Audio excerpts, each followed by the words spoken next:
Gente, eu ia falar que a gente tem que pensar na Santa Ceia, todo mundo vai me bater, mas é porque a Santa Ceia é um dos encontros mais importantes da humanidade, só tinha 13 pessoas. Então tá ótimo. Alguns faltaram. Boa noite a todos que estão aqui presentes, a todas. Antes da gente começar o bate-papo aqui com a Débora Coker e com o Rabino Newton Bonder, eu quero apresentar o projeto Pretzel. Esse é um projeto que já está no seu 2º ano, uma iniciativa da nossa congregação, da Sinagoga Betel, em parceria com a Associação dos Amigos da Universidade Hebraica de Jerusalém, apoio institucional do Clube Hebraica e do Museu Judaico de São Paulo. Nós temos também apoio dos amigos e patrocinadores que entendem o valor do trabalho do projeto Pretzel, que dá um importante suporte para as atividades da Congregação Israelita de São Paulo, Templo Betel. E as histórias que nós trazemos aqui são histórias de profissionais destacados, com histórias de vida interessantes, que nos contam suas realizações nos diferentes campos do conhecimento. Nesta noite, nós contamos então com a Débora Coker, que lança o espetáculo Cura, na próxima semana, nesta semana, em São Paulo, amanhã, não é isso? A partir de amanhã. E ela vai nos contar tudo sobre do que se trata esse espetáculo. Quase tudo, porque senão vocês não vão no espetáculo. Ora. E nós contamos aqui também com o Rabino Newton Bonder, que vai nos brindar com as suas perguntas e com os seus questionamentos. E a gente conta também com as perguntas e questionamentos de vocês. Então, a palavra está com vocês. Boa noite. E obrigado por estarem mais uma vez com a gente na Betel.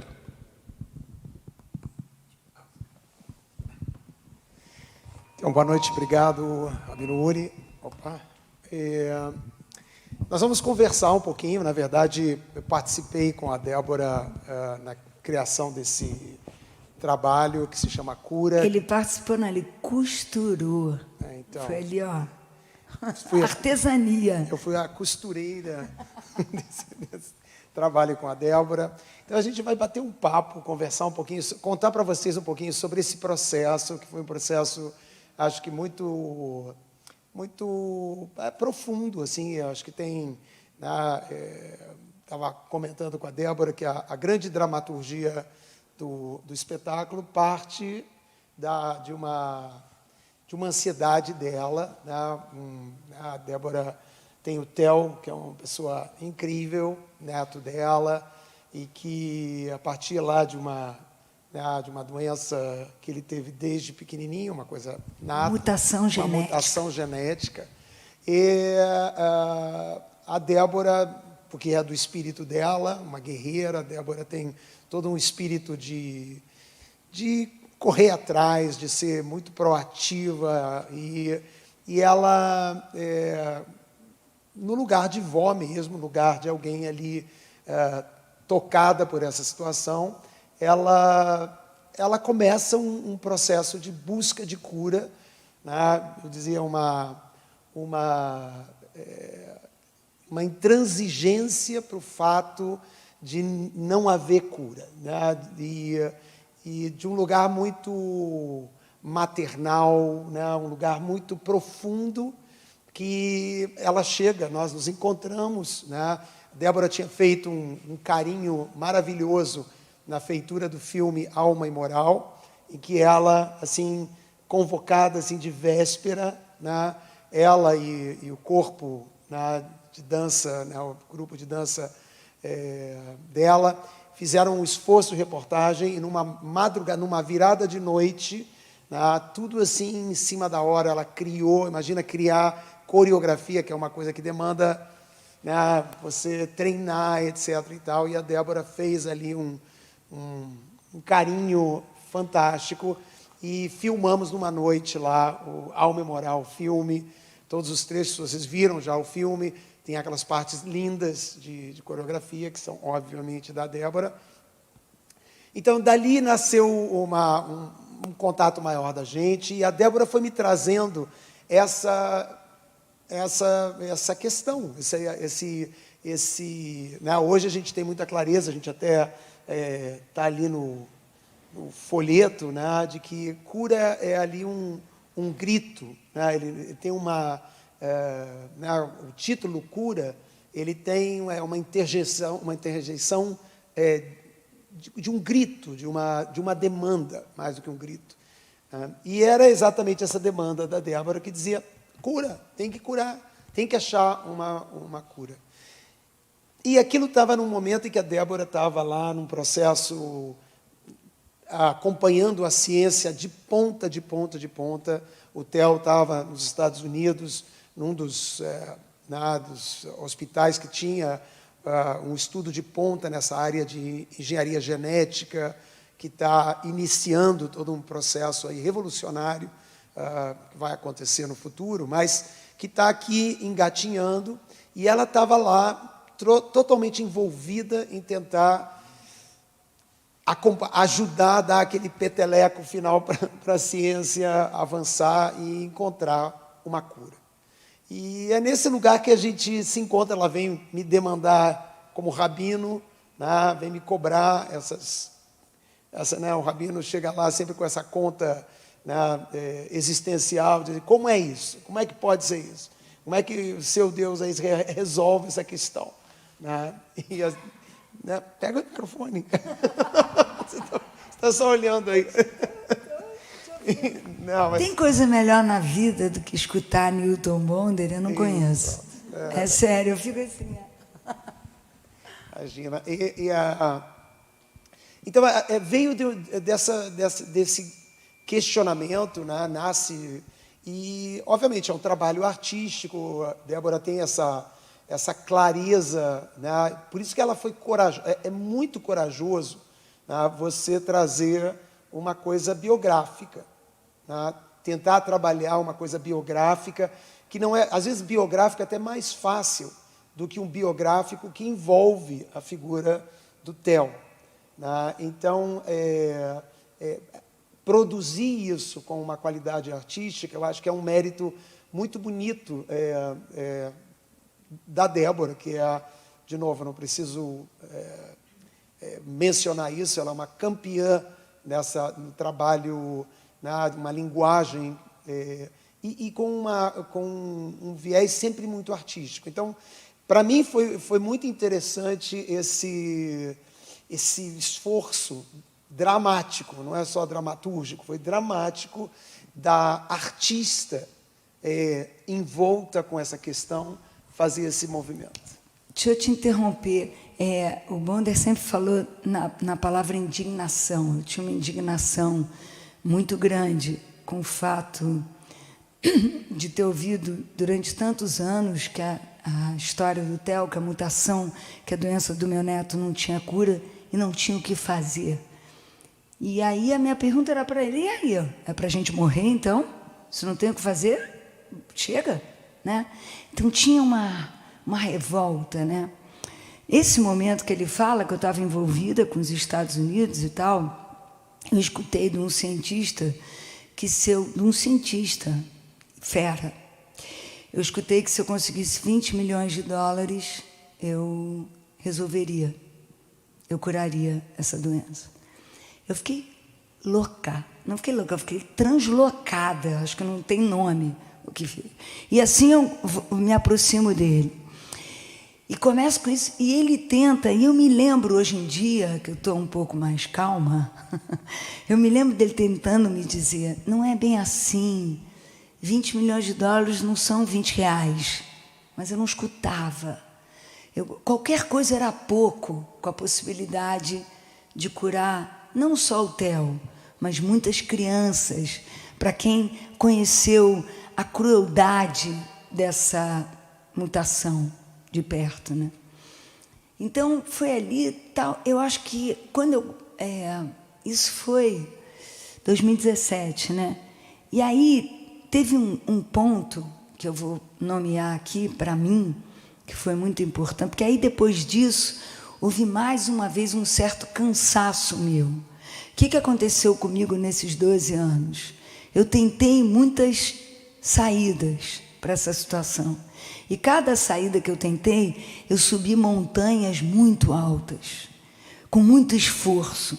E quando eu chegava lá em cima, a queda era abrupta, súbita e muito rápida. E aí eu ia de novo, e cada vez mais cansada, não cada vez com menos esperança. Eu continuo com a mesma, exatamente. Eu tenho certeza de que a gente tem coisas por conseguir. Mas, então, eu estava ali, mais uma vez, a tentativa desses 20 milhões, eu não sei o quê, e dum. Nisso, aconteceu algo para mim muito forte. Stephen Hawking, cada um fala de um jeito, morre em março de 2018. E aí, obviamente, todos nós sabemos quem é ele. Tentei ler algumas vezes os livros dele, não consegui entender nada. Mas, enfim, era alguém que eu prestava muita atenção na minha vida.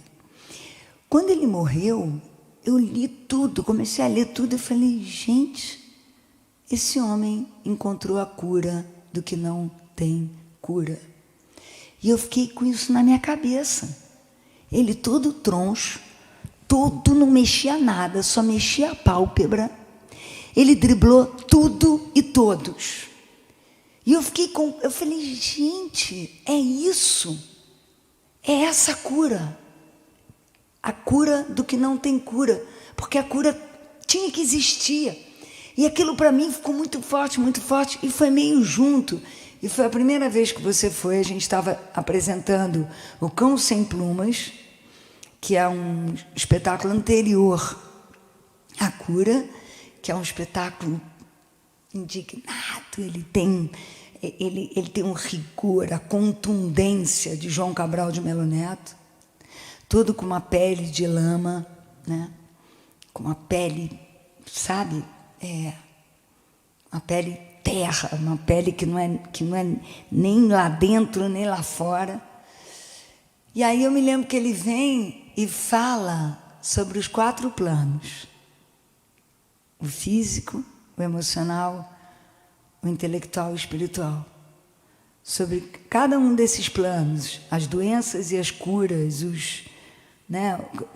que cada plano, o que você não encontra num, que você encontra no outro, o que cada plano oferece ou busca. E ali foi é tão incrível, porque hoje você falando desses 4 planos, né? E eles são...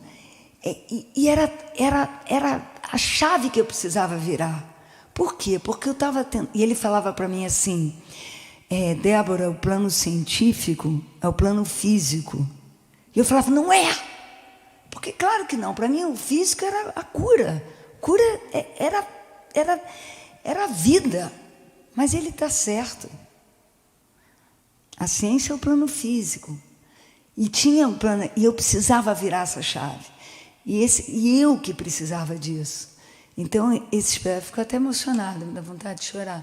Porque eu que precisava desse espetáculo, eu fiz ele porque senão eu ia morrer. Eu nem ia aguentar, eu ia explodir. Eu precisava alimentar o meu plano emocional, o meu plano intelectual e meu plano espiritual. Eu precisava disso. E quem mais me ajudou a isso sempre, até hoje na vida, é o Theo, claro. E o Newton Bonder, ele foi muito, acho que foi mais do que... eu acho que eu tive essa proteção, essa intuição de chamar ele para fazer a dramaturgia desse espetáculo, para conduzir. Às vezes eu ficava muito frágil, porque estava me expondo muito, né? Principalmente no momento que eu fui pesquisar e trabalhar a doença. Foi um momento que eu sofri. Como é que a gente trabalha imobilidade? Como é que você dança a imobilidade? Dança é movimento, dança é alegria, dança é beleza. Como você dança a ferida? Como você dança a dor? Né? E aí o meu filho, o Miguel, mais velho, falava, fica tranquila que você está com um grande conselheiro.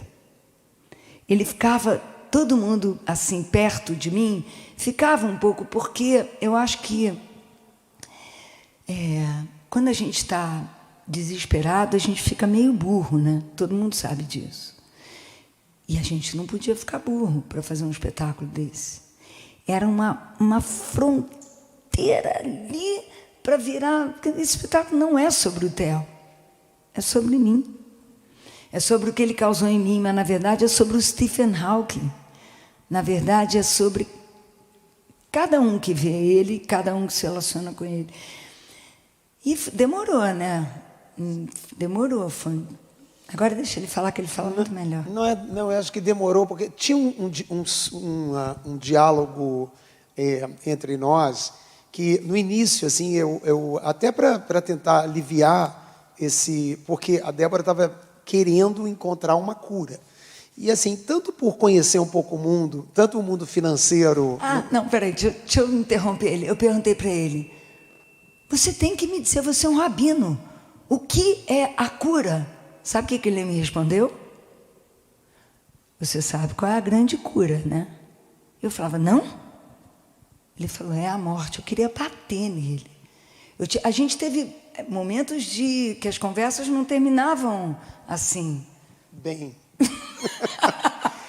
Não, mas o que era essa conversa? Óbvio que eu não estava querendo dizer isso no sentido... Eu queria só trazer uma amplitude para essa busca, porque eu pessoalmente ficava preocupada que a Débora estava apostando todas as fichas na ciência. Não que eu tenha qualquer problema com a ciência, eu acredito profundamente na ciência, só que para mim, ali como uma medida de realidade, eu não achava que essa cura pela engenharia genética, ela estava assim tão para acontecer. E que mesmo aqueles 20 milhões de dólares, que é dinheiro para burro, imagina, ela queria colher no Brasil um dinheiro para ajudar a pesquisa na América. Isso é só uma avó imbuída dessa coisa, assim, o Brasil financiar estudos na América. Então, assim, eu tinha um pouco essa noção de que isso era um pouco assim, irreal.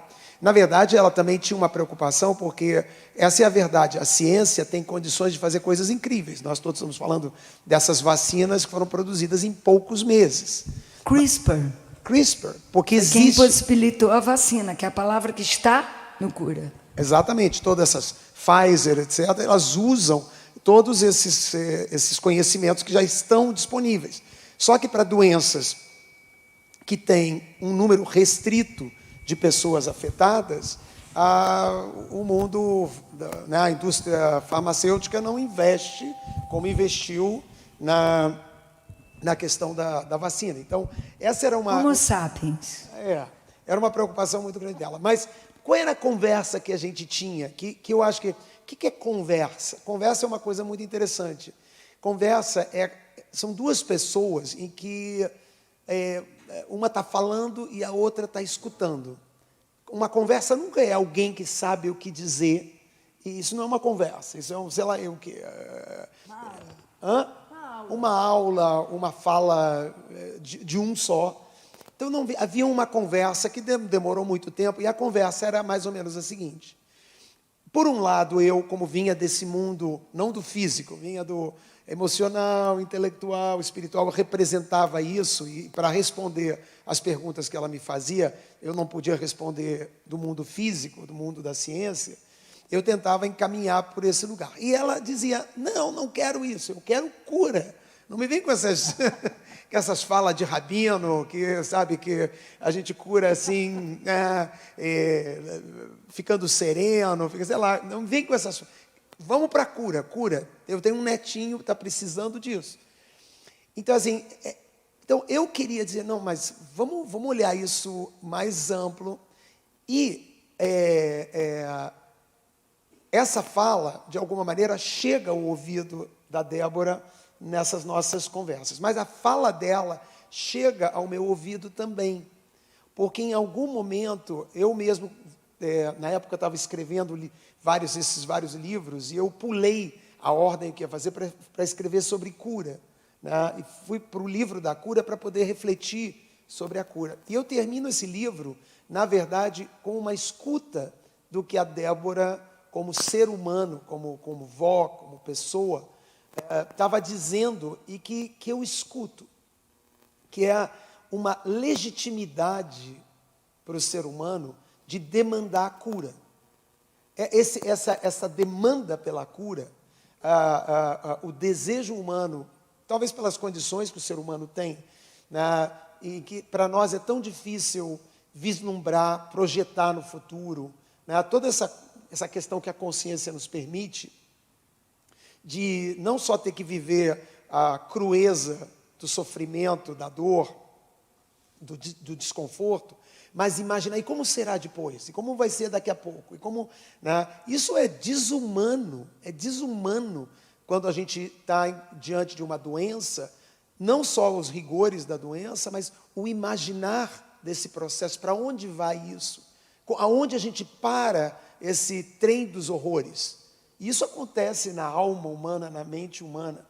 Então, assim, em algum lugar, para mim, aquilo foi uma coisa que também caiu uma ficha, em que, para mim, aquilo não era uma coisa digamos assim, do orgulho do ser humano, dessa coisa que muitas vezes a gente critica no ser humano, que o ser humano quer resolver tudo, há uma prepotência humana.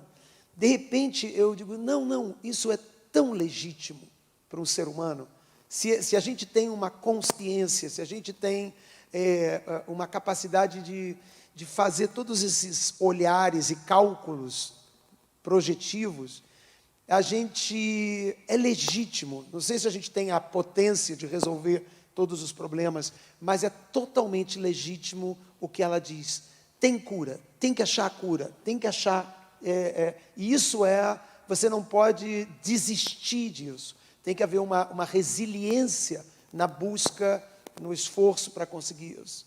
Então, assim, no fundo, eu acho que tem essa conversa. E ao mesmo tempo, a Débora vai acomodando essas outras possibilidades de cura, assim como ela diz que, na morte lá do cientista, do Stephen, né, ela se dá conta que ali não teve cura nenhuma, ele continuou com todas as limitações que tinha, foram progredindo como ele já sabia. Imagina, ele tem essa história, né, de uma pessoa totalmente potente, com todas as capacitações físicas e aquela mente fantástica, sabendo tudo o que ia acontecer com ele, né? Então, realmente, ele se cura, porque ele vive uma vida em que ele, a potência dele ali, ele realiza, né? Então, assim, acho que é essa conversa. Eu me lembro que você falou nesse momento, você falou uma coisa, não tenho certeza se foi isso. Lembra que você me disse que ele teve uma sorte, que restou a ele a única coisa que ele realmente precisava, e que ele foi ficando totalmente indiferente ao resto, né? Que ele precisava daquela cabeça, e ele tinha ela. A história realmente do Stephen é algo que me mexe muito comigo, sabe? Como ele não perdeu o humor. Eu conheci uma pessoa agora, na Inglaterra, que fez a abertura da Paralimpíada em Londres. E quem abriu a Paralimpíada foi ele. E ele conheceu ele. E ele me disse que ele era impossível de não ficar as gargalhadas do lado dele. Que ele falava, assim, palavrões por minuto, debochava de tudo e de todos, tinha uma sagacidade, uma velocidade, sabe? Que as pessoas... não dava nem tempo, ele já... Né? E cada vez mais eu sou fã. Mas essa foi um pouco assim, esses bastidores aí, e tinha esse desafio muito, muito incrível, que é representar, né, o João, que é o produtor da Débora, e que é uma pessoa assim, tem esse olhar muito importante assim, de como o mundo vai enxergar. Ele estava apavorado dela representar doença, representar enfermidade, limitação. Ele estava apavorado. Estava apavorado. E eu não tinha uma censura na minha frente. Não tinha nada que ia me parar. Nem você conseguia me parar. Não queria parar. Não queria parar ninguém. Mas tinha um desafio para a coreógrafa muito incrível, que era fazer uma estética. Isso é uma coisa muito bonita no olhar que a Débora tem para tudo, né? Eu acho que isso também moveu muito esse espetáculo. Era a indignação da Débora com o preconceito, né? O olhar das pessoas para as pessoas que têm diferenças, né? E é uma coisa muito bonita, assim, que a Débora sempre olhou o Theo, né, como um super-herói. Era a ideia que ela fazia, sabe? Assim como esses personagens lá, desses super-heróis, cada um tem domina o fogo, o outro tem a... Os X-Men. Ela trouxe para esse lugar, assim, muito da idade do Theo mesmo, né, de representar o Theo como uma figura que é diferente, né, mas que tem, na verdade, um superpoder, né? E até conhecendo o Theo, ele tem mesmo, porque ele é uma figura muito, não sei, muito tranquila, né? Tem uma serenidade nele lá, com tudo que aquilo não passa ao largo, até porque ele sofre, literalmente, na pele, toda aquela dor, aquele incômodo. Então, não é uma coisa alienada, é uma coisa muito presente, né?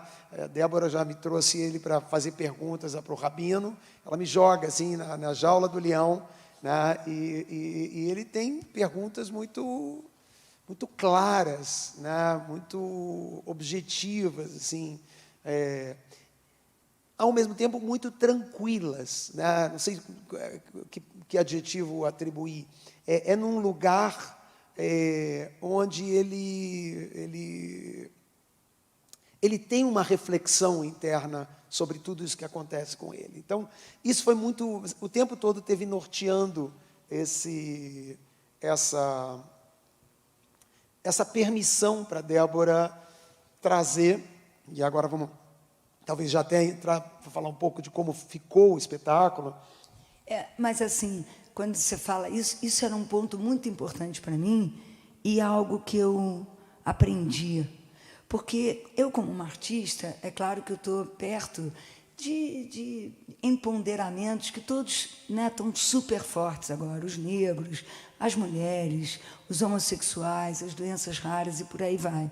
E eu sempre tive perto os judeus, né, as intolerâncias, tem vários, né, ataques, né, intolerâncias, coisas cruéis, terríveis. E eu sempre fui uma pessoa que sempre tive essa afinidade, esse fascínio, essa inspiração pelos excluídos, pelos refugiados, pelas minorias. Eu sempre achei mais interessante do que os tais normais. Sempre. Isso era uma coisa que eu... E eu, com o Theo, eu fui ficando mais atenta a isso. Falei, gente, é uma coisa assim absurdo. Como as pessoas olham umas para as outras, como as pessoas vigiam umas às outras, e como elas se metem em assuntos, desculpe, é uma coisa assim, que chega à falta de educação, ao mínimo de elegância, né? Então, era algo muito forte para mim. E essa discriminação, para mim, é uma pergunta que eu me faço: o que é normal? Que eu não sei ainda, ninguém ainda me disse. Queria entender, o Stephen Hawking é normal ou é anormal? É normal, porque ele conseguiu driblar tudo. Por isso, né? Porque o normal é uma pessoa que vive ali, sabe? Então, eu tinha muito essa coisa, tanto é que eu tentei fazer uma coreografia, me lembrei agora. Lembra que eu cismei de fazer tudo de costas? Eu queria fazer tudo de costas, não deu certo, gente. Claro, fiquei uns 6 meses tentando isso.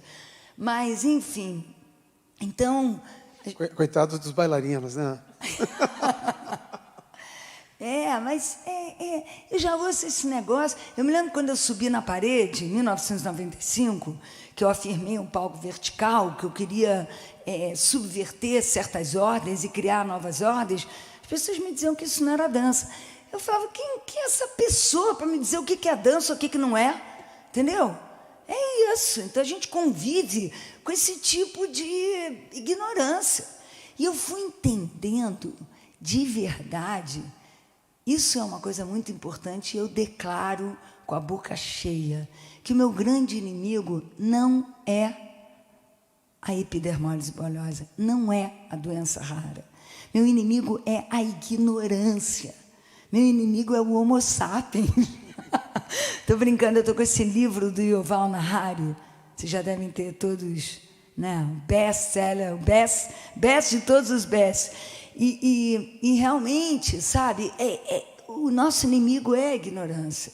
Então, a gente encontrar o inimigo e poder focalizar o seu ataque, né, e entender, eu fui me entendendo, eu me lembro que a gente... E essas respostas que você deu, me lembro que o Bonner falou, se aproximar da dor do outro cura.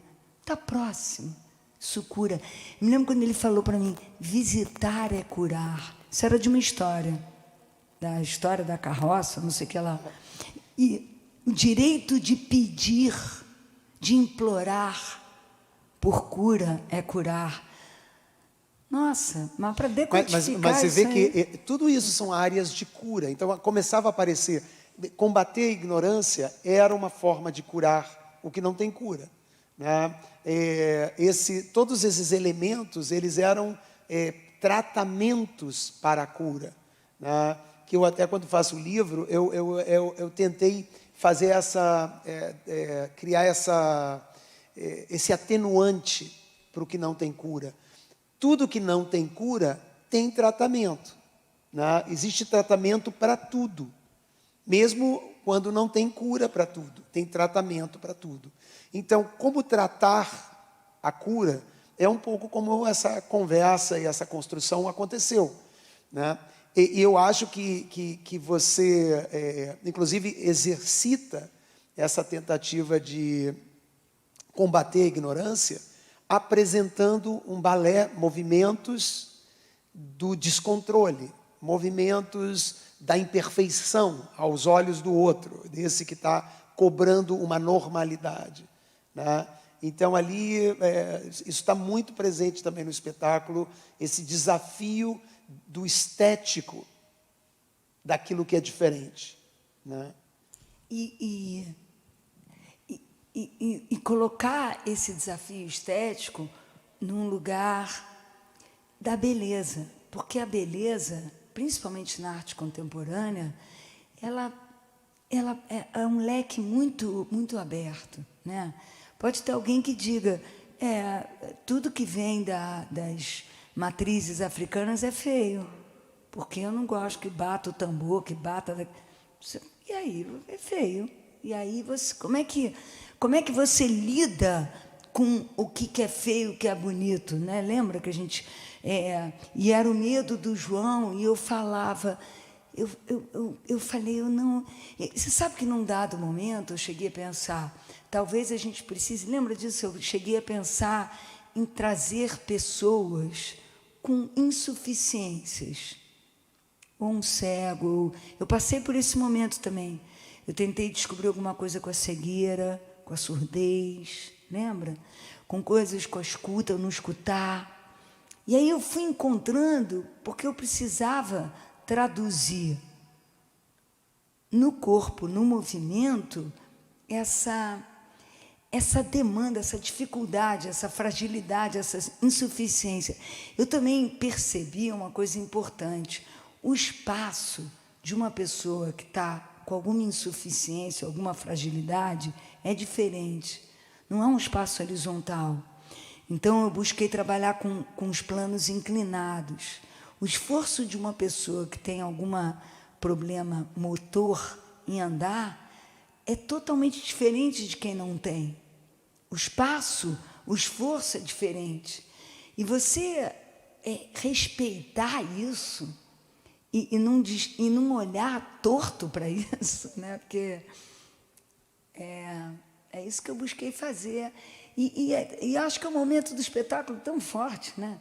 As pessoas eu não vi ninguém dizer que achou feio, passa num outro lugar, passa num lugar de se aproximar daquilo. Porque é muito...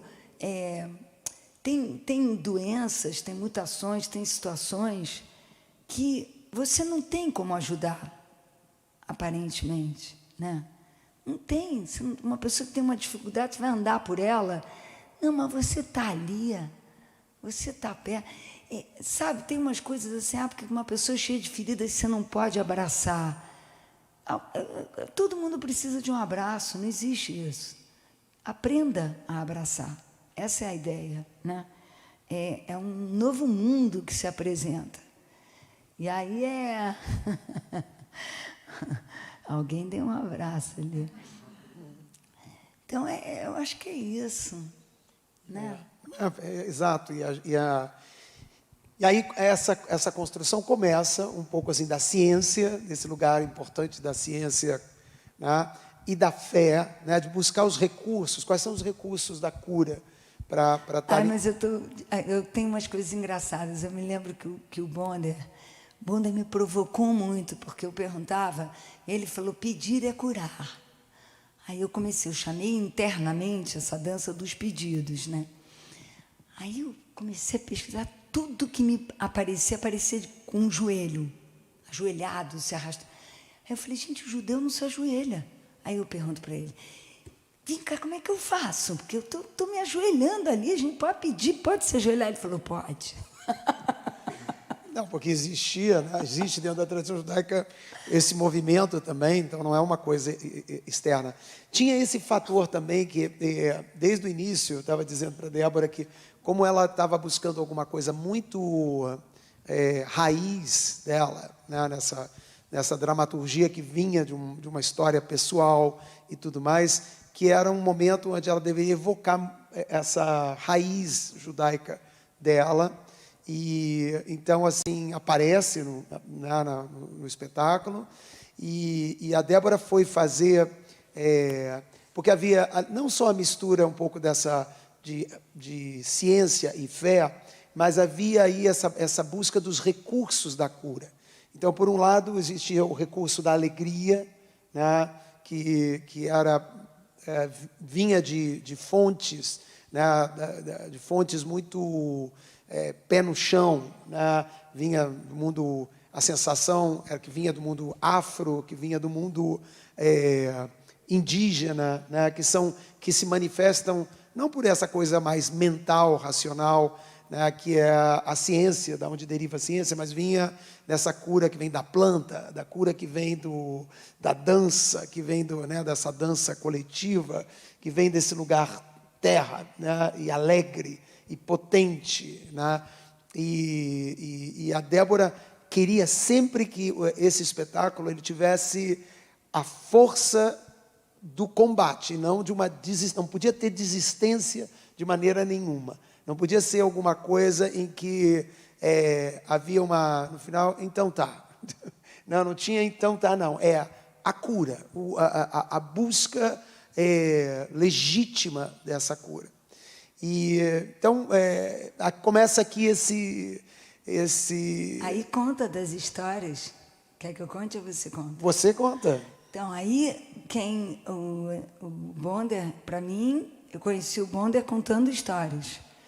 Na primeira reza que eu fui num Cádiz do meu pai, e a gente foi e tal, estava todo mundo muito, minha mãe, meus irmãos. A gente foi, falamos, cada um, a gente vai ficar 1 hora, a gente ficou 4, 5 horas ouvindo ele contar uma história atrás da outra, né? E aí eu falei, gente, como um bom rabino, o Bonder era um grande contador de histórias. Então eu fui procurar um contador de histórias também, porque eu queria ter uma história nesse espetáculo. E aí a gente leu milhões de histórias e vimos histórias, e ele me contou histórias. E aí, um belo dia, eu conto uma história para ele, que ele não conhecia, que é a história de Obaloaia, que é a história que está no espetáculo. Obaloaia, ele é uma história, um mito, um orixá do candomblé, e ele é o orixá da cura e da doença. E aí, como muito aconteceu nesse espetáculo, muitas experiências vieram por acaso. Então, a gente estava fazendo uma aula na Bahia de dança, e aí esse professor que estava ensinando vários gestos e movimentos dos orixás, ele fala agora o Obaloaia. Aí começa a fazer o gesto, mostra um pouquinho e conta um pouquinho uma síntese da história. Eu falei, conheço essa história, um menino que nasce cheio de feridas, e a mãe a mãe, que é a criadora dos seres humanos, queria ter um filho que nascesse dela, a partir dela. Tem esse filho, rejeita o filho, fala coisa horrorosa, um menino feio, parece um bicho. Nasceu cheio de feridas e deixa ele na beira do mar. O choro dele chama a atenção de Iemanjá, que é a rainha do mar. E ela olha aquele menino ali e fala, que menino lindo. Só que ele deve estar chorando de fome. Aí ela alimenta ele. E aí, quando ele mama, o leitinho que escorre da boquinha dele, no corpinho dele, forma as espumas do mar.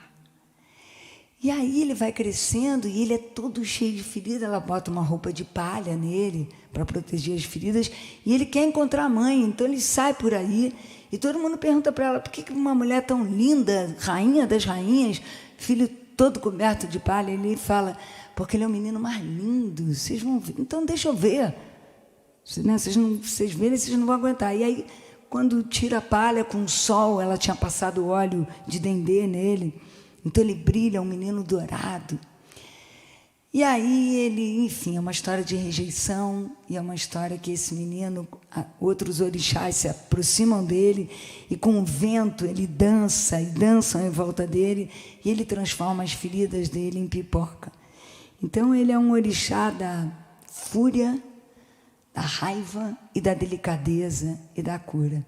E entra essa história, que é uma história linda, e a gente traz ela para o espetáculo. E é engraçado porque é uma história que vem do candomblé. E aí, depois disso, eu convido uma pessoa, porque a gente tem o rabino, que é o Newton Bonder, trabalhando comigo, desenvolvendo, e aí eu chamo o Carlinhos Brown, que é um negro da ancestralidade, que está aqui há milênios, há milhões de anos, e que sabe, né, vem desse universo dos orixás, dos tambores, da terra, dessa conexão sonora desses mitos. E aí se encontram. Então, eu acho que isso tudo vai bordando esse espetáculo, porque aí a gente tem... eu me lembro que eu fui à África, e aí o Bonder me perguntou, você encontrou a cura que você foi buscar em Moçambique? E eu falei, não, mas eu encontrei a alegria. Foi a resposta que eu te dei pelo telefone. Todo mundo canta lá. Todo mundo canta, todo mundo dança. Aí eu falei, a gente vai cantar também. Aí a gente canta, e como é importante cantar nesse espetáculo. Porque todo mundo que pede por cura, todo mundo que entra nesse redemoinho, sei lá, nesse círculo, canta, tem que cantar. A gente reza cantando, não é? A gente reza, todas as religiões cantam, pedindo por algo que está acima, sei lá, Então, aí veio cantar, dançar, alegria, é festa, é pedido, não é pedido. Então, sei lá, vai tudo... Não, eu acho que esse é um recurso que você foi solidificando ali a alegria como uma forma de enfrentamento, né? E depois, eu acho que essa mistura também é interessante, porque ela, da mesma maneira que a fé e a ciência estão ali juntas, né, como recursos, né, a fé tentando atender onde a ciência não consegue responder, porque é a ciência que diz que não tem cura, né, é a ciência que diz isso. E aí você depende de um outro discurso. E a fé diz o quê? A fé diz que tem cura, mas uma cura que não tem cura, né? Então, assim, inclusive incluindo a morte, que para a ciência é uma derrota. E para o mundo da fé é a vida, né? É um recurso da vida. Não, e agora acabei de me lembrar que eu já estava trabalhando nessa música You Want It Darker, que é do Leonard Cohen. Antes, eu já vinha trabalhando com essa música, com Come Healing e You Want It Darker. Mas tinha essa coisa depois que era juntar, além dessa alegria que vinha da África, que era essa matriz né, de enfrentamento, né, pelo canto, pela dança, tinha a matriz da palavra, que juntava, eu acho que aí a presença talvez até da tradição judaico-cristã, né, que entra a palavra. Então, o espetáculo tem essa mistura, porque você vai das letrinhas lá que compõem, né, a tabela periódica, que compõem o DNA, que compõem essa reengenharia genética, que é brincar com essas letrinhas, né, cósmicas. E dali tem um trabalho com a palavra, com o significado da palavra, e depois um significado com a frase, que a frase já é até mais complicado, porque uma frase contempla uma ideia, né? Uma palavra é uma emoção, né, um impulso, vem uma palavra e ela te traz para um lugar, mas trabalhar alguma frase, e aí entram, por exemplo, os salmos, que são elaborações da tradição judaico-cristã que passou, que são elaborações para falar da cura do que não tem cura, né? O uso da palavra para atender essa dimensão que transcende o que a gente consegue fazer fisicamente com a ciência e leva as pessoas a um elemento, como se fosse um mantra, um território para você entrar. Isso é o convite dos Salmos, para entrar num território que é petitivo, que leva você a pedir, ao mesmo tempo um território onde você está ali trazendo palavras, tentando com as palavras, né, remediar alguma coisa que não tem uma cura explícita, né? Esse esforço da palavra também está ali, junto com o esforço da alegria como um recurso para a cura. Como é a tradução que você fez quando fala dos ossos? Estava pensando agora. Não, que todos os meus ossos... Porque aquela frase é linda. Porque é interessante, é a razão pela qual talvez a gente também geme. Por que a gente, às vezes, quando está doendo, a gente geme? Porque expressar a dor, manifestar aquele momento, trazê-lo a uma manifestação, é alguma coisa que nos atende, né? Então, assim, em várias passagens dos Salmos, vem essa representação da dor, não é num lugar, como é que eu vou dizer assim, imaginal, num lugar que é só assim, estético. É a dor, todos os meus ossos doem. Porque você me abandonou, a sensação de abandono, essa capacidade de falar, o que pareceria assim um soco no estômago, mas que é, na verdade, uma expressão que alivia, né? É tanto petitivo quanto, eu não digo que é uma reclamação, mas é uma expressão daquilo que você está vivendo naquele momento. Aquilo é fundamental, não pode passar num silêncio, você tem que registrar aquilo de alguma forma. E os Salmos, de maneira muito poética, falam disso, né? Falam da solidão, falam dessa dor, que não é essa dor que a gente tem na rotina, que está doendo a cabeça, está doendo o joelho. Aqui é uma dor de todos os ossos, é uma dor existencial, uma dor que te assusta pela profundidade que ela tem, porque ela ameaça até a sua existência, né? Então... E é incrível, porque esse é um momento no espetáculo.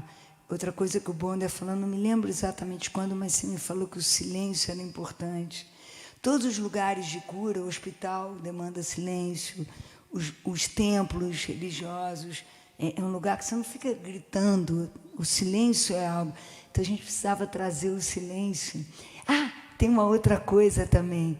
Eu não sei como. Esse espetáculo tem muito acaso. Só vocês vão saber, porque acho que a gente nunca falou isso. Mas eu não me lembro exatamente o que eu pedi para o Bonder, que ele me cantou, porque eu adoro ouvir os rabinos, os Razan, né? Cantores religiosos que cantam com parece que o canto não vem da voz, vem de alguma outra, sei lá dentro, de um outro organismo, outra parte física mais profunda. E não me lembro o que foi que a gente falou, e aí ele mandou pelo celular para mim, Alna Elna Refana Lá, que é o primeiro pedido bíblico por cura. Moisés pede a Deus para curar Miriam, que estava, ele mesmo, Miriam estava fazendo fofoca, né? Conta a história aí, vai. Então, como aparece a causa da doença dela é apontada como tendo sido por ela, porque existe uma semelhança entre a lepra, a palavra lepra, metsorá, com a palavra de falar mal, matzará, né? Então, existe essa conexão bíblica de que ela teve como consequência psicossomática e essa doença de pele. Mas o mais bonito é essa. Foi Deus. Que foi Deus que castigou ela, porque ela estava fazendo fofoca. Mas assim, é um castigo. Deus ela não estava inventando coisa de Moisés? Estava questionando. Gente, a Bíblia é cheia de fofoca. Ela já estava numa dramaturgia da Bíblia, mas mas o mais importante é essa manifestação por cura, esse pedido por cura, que é Ana El Narefana lá, né? Por favor, né? Esse clamor, esse pedido do fundo da alma. E aí ele me manda pelo celular, e aí eu mostro para o Carlinhos. E aí eu falei, vamos pedir para ele gravar direito. Ele falou, vou no estúdio. Carlinhos nunca quis usar essa gravação, que nem a gravação do Theo contando a história de Baloaia também. E realmente foi por acaso, você me mandou isso. E aí, ele me mandou e eu comecei a usar. Eu achei tão bonito, lembra? Aí eu perguntava, mas quando é que vai gravar? Ele sempre perguntava, quando vai gravar? Eu falei, vamos combinar um dia, vocês vão ver. E é tão bonito porque é como acontece na sinagoga, quando os rabinos começam a cantar e as pessoas têm uma espontaneidade que esse momento que você implora, você não organiza ele. É um momento que, pelo amor de Deus, cura isso, né? Implorar. E eu achei tão bonito porque aí a gente entra a gente estava o tempo inteiro falando de ancestralidade. Aí o DNA, que é o ACGT, também é ancestral. E aí é o primeiro pedido bíblico por cura. Aí os Salmos, que é o texto mais antigo. E aí é uma história que vem do candomblé, mais antiga também. Então a gente estava implorando por cura há muito tempo. Eu acho que tá uma costura muito interessante assim dos recursos da cura, né? Eu acho que é esse trabalho que é uma costura um pouco dessas conversas, é uma costura que vai acontecendo e que nesse processo está acontecendo realmente um diálogo e está acontecendo por trás desses bastidores tem uma conversa, né, existencial da Débora com essa realidade da cura. Então, assim, eu acho um espetáculo super corajoso, porque todos aqueles temores do João de representar num palco, né, no espaço da arte, a dor, o sofrimento, essas coisas que normalmente as pessoas querem ver longe, né? Está feito, mas está feito o tempo todo a partir desses recursos possíveis né, dos vários elementos que curam. Desses personagens. Foi legal, eu me lembro no dia, porque isso é coisa de bom dramaturgo, no momento em que ele... Porque a gente eu vinha intuitivamente, artisticamente fazendo. E teve uma hora que ele falou o seguinte, nós temos 5 personagens aqui. Nós temos o Theo, que é a criança, que ele teve uma sacação maravilhosa, que é, normalmente, na ancestralidade, na oralidade, a avó conta a história para o neto. Aqui o neto pega a avó pela mão, conta a história e fala, vem aqui, calma. E tal. Ele quem conta essa história. Então, isso é importante. E aí tem o Theo, que é um personagem. Depois a gente tem o Stephen Hawking, que é um personagem que inaugura um momento científico. Daí a gente tem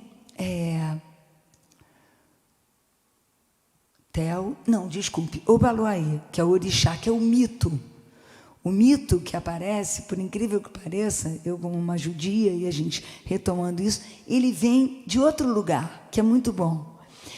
Eu considero muito bom. E aí tem esse menino, tem esse mito, tem o Stephen Hawking, com a ciência e com a doença, porque ele também trazia doença.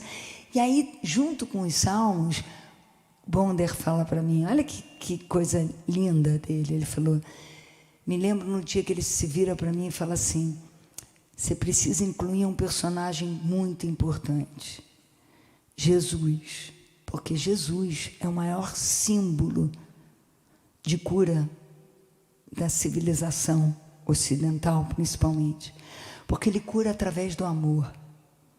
Então, você tem que dar um jeito de andar sobre as águas.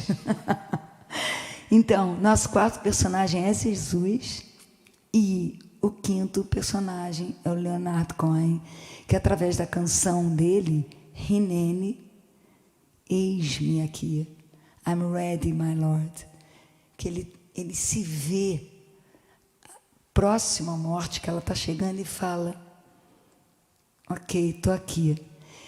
E aí, eu tinha um desafio grande, né? Porque são ideias, como é que eu ia traduzir em corpo, em movimento, em gesto, em estética, esses 5 personagens? E tem uma coisa bacana que acontece dentro de uma sinagoga, e entre rabinos, entre judeus, eu posso dizer que a gente constrói o Muro das Lamentações. Muitas vezes me perguntam, o que é isso? Eu falo, é o que você quiser, porque na verdade é. E aquele lugar magistral, incrível, de uma simplicidade, que é o Muro das Lamentações, a gente chega lá e só de chegar lá, antes de pedir, a gente já chora, porque é tão emocionante, aquilo a céu aberto, que ninguém é dono de nada, que está ali, que é de tudo, de todos, dos pássaros, da natureza humana, da natureza. Tem uma força, e a gente constrói esse muro. Mas pode ser, são 40 caixas que a gente vai colocando, né? Então, tudo tem um livre-arbítrio que eu gosto muito nesse espetáculo. Porque o Wander falou isso num dado momento. Eu brincava e falava, está ficando judeu, porque a gente canta em hebraico. Carlinhos Brown, Carlinhos canta em hebraico. Aquele negão, rasta. Ele é mais judeu que todos nós juntos. É verdade. Essas coisas são incríveis, sabe? Elas têm uma força, que é a força do conhecimento, que é a força dos livros, das palavras, né? Então, mas isso a gente foi... Não dá para saber como... Eu não me lembro como foi essa história de construir esse muro. Não, ele foi nascendo do petitivo, porque a lamentação, ela também tem, além dessa descrição linda que você fez do muro e tudo mais, o fato daquele lugar se chamar Muro da Lamentação, e lamentação tem uma palavra às vezes ruim, porque parece, né, muito negativa, mas a lamentação é assim, de você trazer para aquele lugar o seu coração pesado e pedir. Então, ele era simbólico, aí, universalmente simbólico dessa representação petitiva. A gente está chegando no finalzinho aqui do nosso tempo pretzel. A gente até, para quem está aqui... Pretzel aquele pretzel mesmo. Gente, com salzinho. Com salzinho, cadê esse. Cadê ele? Cadê ele? Rabino? Tem aí, cadê? Vai, não, como é que não tem aqui agora? Imperdoável. Imperdoável. Imperdoável. Imperdoável, né? Qualquer coisa dentro de um espaço que tenha ligação judaica, não terminar em comida é imperdoável. E a gente pode ficar um pouquinho mais com os que estão presentes, depois para fazer algumas trocas aqui. E tem uma coisa também que é, desculpe, eu fico lembrando de coisas, que essa coisa judaica, porque eu me lembro que meu irmão mais velho, eu sou a menor, o Flávio, ele falava para mim assim, uma das coisas que eu mais admiro na religião judaica é que você entra num lugar e todo mundo fica em volta e a admiração é por um livro. Quer dizer, a admiração, fica todo mundo conectado com o saber, com o conhecimento. Então, essa história da história... A Torá é um livro de histórias. E eu queria contar histórias. Então, mais judaica do que eu estava sendo, e tudo mais. Tudo mais, o rabino do lado. E o rabino do lado. Mas, enfim, a gente canta... mas eu queria dizer uma coisa, a gente canta em hebraico, a gente canta em dialetos africanos também. E o Leonardo Cohen canta em inglês. E a música que é cantada, a música que é cantada em hebraico, a letra é hebraica, mas a música é sufi, né? Tem uma costura toda ali. Mas a gente, para quem está aqui, a gente vai continuar. Para aqueles que estão nos assistindo aqui, queria agradecer muitíssimo. Não preciso nem... Vocês devem ter visto pela maneira que a gente está conversando. Tem pergunta? Vai ter pergunta aqui no... deles lá? Não, desses os de lá? Não, os de lá não. Venham aqui da próxima vez. Os que estão aqui sem esses vão ter essa oportunidade. E a gente continua um pouquinho.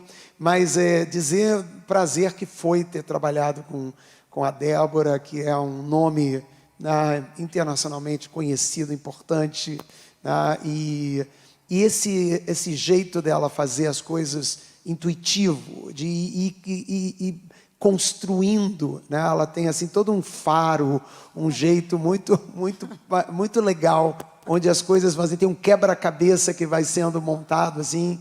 No início é assim um pouco meio atordoante assim, né? Mas tem muita intensidade, e eu acho que esse espetáculo tem não só a angústia, né, a ansiedade dessa cura, mas tem a força dessa mulher assim que é determinada, guerreira, e é essa voz que vai trazer a cura não só para o Theo, mas todas as curas que os seres humanos vão produzir aí no futuro.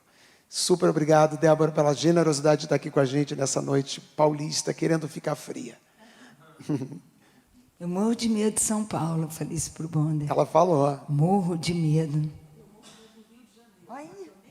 Morro de medo. É mesmo? Você falou em algum momento que deve ter 40 alguma coisa. 40 caixas? 40 caixas.